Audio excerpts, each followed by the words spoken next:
Едва и дишам, не можам да го движам вратот. Болките се големи, сведочи новинарот на А1 Александар Тодески, кој вчера беше брутално нападнат од зад грб со неговиот снимател.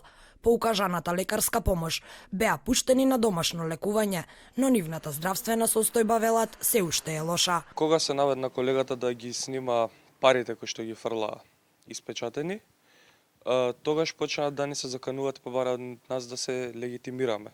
Бевме сврдени со грб, јас побарав они да се легитимираат, пошто почнаа да удираат.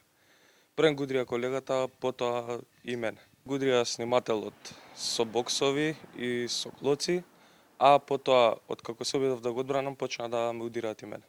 Раководството на порталот најави тужби и бара најстрога санкција за насилниците. Ние веќе го имаме идентитетот на еден од напаѓачите, но ќе почекаме МВР да се заврши работата и да излезе со информациите кои ги поседува. Воедно повикуваме да не се манипулира со инцидентот, зашто не се работи за никакви уфрлени напаѓачи, туку за учесници на протестот. Ќе бараме најстрого да бидат казнети, воедно да се ја платат штетата, а тоа ќе биде порака за сите дека во иднина немаме намера да простуваме никому. Нападот го осуди ЗНМ. Виновникот го лоцираа во Груевски. Сериозно се сомневаме дека зад овие напади стои лично господинот Никола Груевски. Знаете зошто се сомневам на тоа?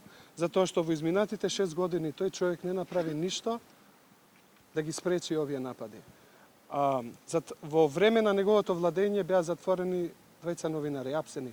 ВМРО ДПМН преку соопштение испрати осуда за настанот со потсетување на нападнатите новинари блиски до власта. Според нив, СДСМ ги злоупотребува инцидентите во партиски цели.